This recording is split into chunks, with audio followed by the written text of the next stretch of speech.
Bonjour tout le monde, je suis contente de vous retrouver pour ce premier épisode tant attendu. Donc je vous laisse tout de suite avec les images et on se retrouve après. Ça filme. Tu touches plus rien, Mélodie. On est bon. Tu ne touches plus rien. Oh là là. Tu poses tes fesses là. Et on arrête. Bon. Bon. Mets tes mains comme ça. Tu touches plus rien. On va y arriver. Touche plus.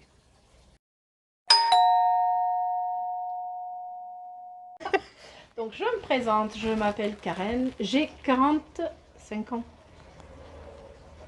Ouais, je sais, je fais pas mon Mais tu non, pas du tout. Ah bon. Là, donc j'ai 3 garçons, alors 25, enfin, il va avoir 25, 22 et le dernier 14.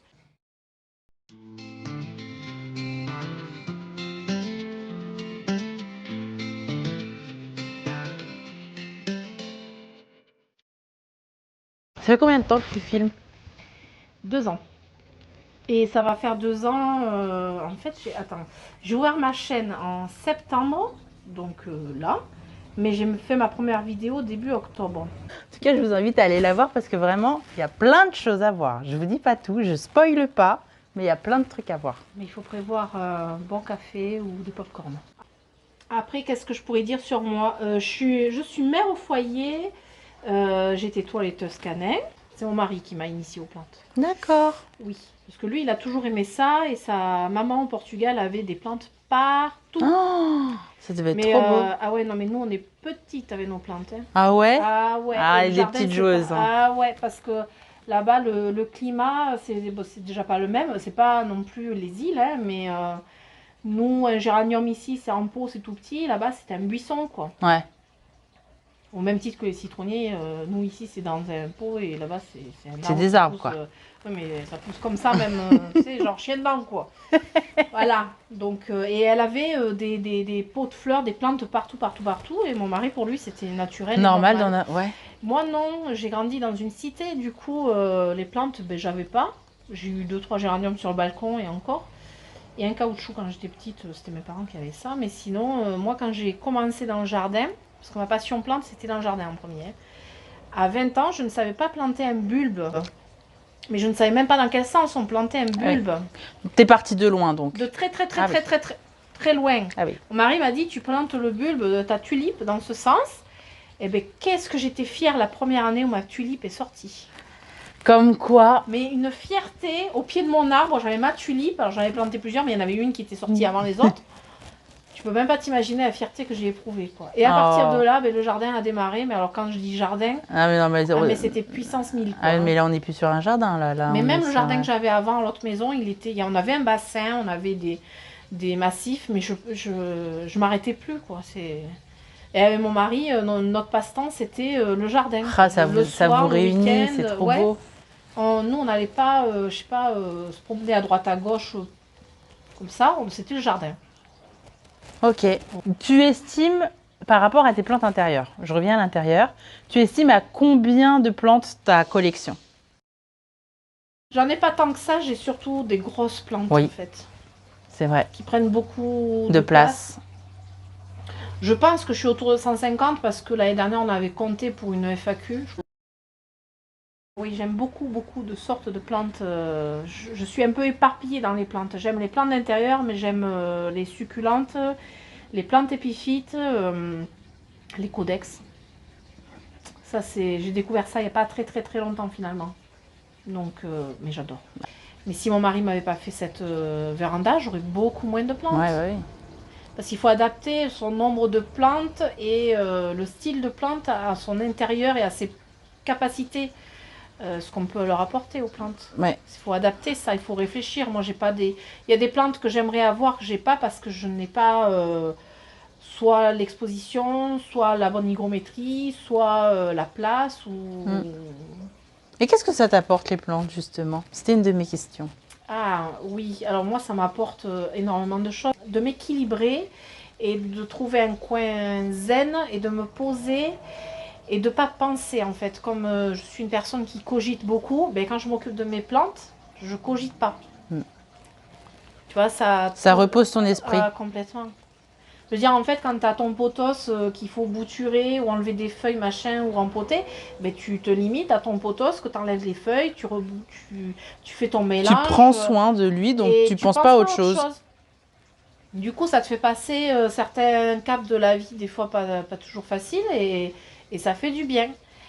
En fait, c'est ma bulle. Donc avant de faire ma chaîne YouTube, moi je vivais dans mes plantes, mais toute seule.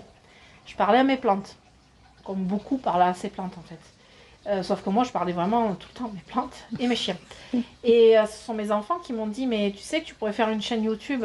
Je m'étais dit, mais ça servirait à quoi? Donc j'ai commencé à regarder, si tu veux, des chaînes YouTube, et en fait je me suis dit, on peut partager en fait ce qu'on vit avec nos plantes.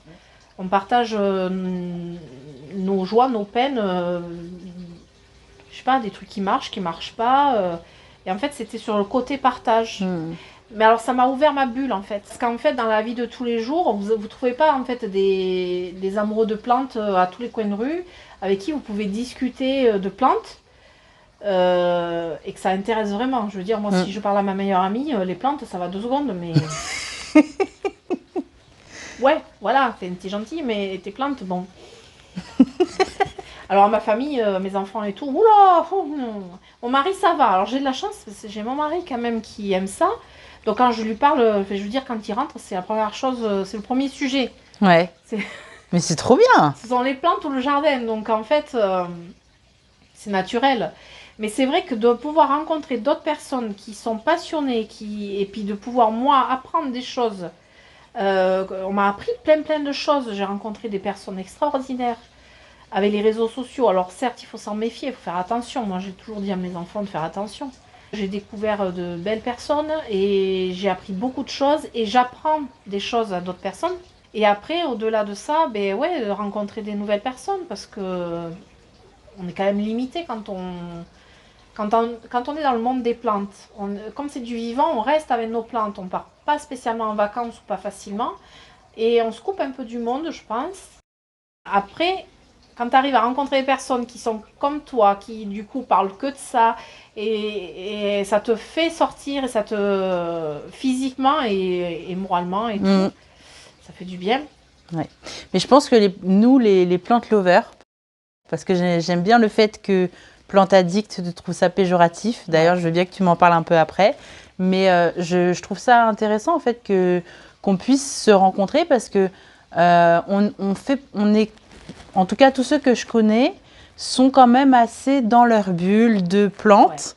Ouais. Et vu que ça nous réunit, les réseaux sociaux en fait nous permettent de sortir de ça. Oui. Et je pense que ça fait l'effet inverse que ça pourrait faire sur certaines personnes, c'est-à-dire les renfermer sur eux. Ben, nous, en fait, ça nous ouvre sur d'autres personnes. Exactement. Enfin, moi, c'est mon ressenti. Enfin, je me suis créé des liens avec des personnes qui habitent à beaucoup de kilomètres de chez moi et la voilà. magie des réseaux. Ouais. Quand c'est bien utilisé. Voilà, quand on ne tombe pas dans le mauvais... Voilà, quand on pas dans le mauvais... côté obscur du réseau social. Je pense qu'on reconnaît les personnes qui aiment vraiment les plantes. Justement, on arrive à les reconnaître parce que y a quelque chose qui se dégage. Ouais. Et même si tu as une plante moche, bah, tu l'aimes quand même. Ouais.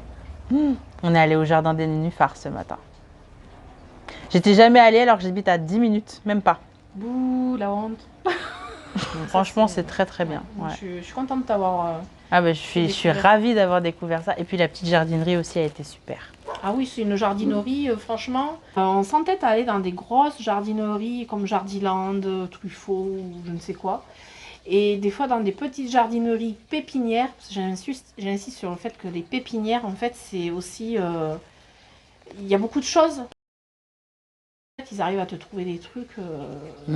Voilà, c'est...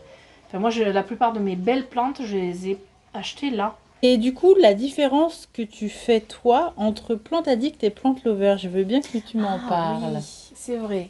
Une addiction, on est addict au jeu, on est addict à l'alcool, à la drogue, à la cigarette, au chocolat. On peut être addict aux plantes, ça je suis d'accord, on peut l'être. Mais est-ce que tu t'estimes toi addict quand on te dit qu'une addiction c'est quelque chose qui t'apporte du mal, quelque chose de négatif?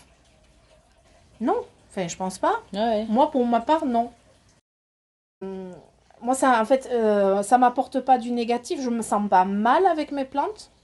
j'ai pas de problème financier avec les plantes, parce qu'il y en a Mm. qui se mettent dans le rouge juste pour des plantes. Mm. Voilà. Ça, oui, par contre, ça Là, peut c'est être... une addiction. C'est une addiction quand tous les mois, tu te retrouves à découvert parce que tu as acheté trop de plantes.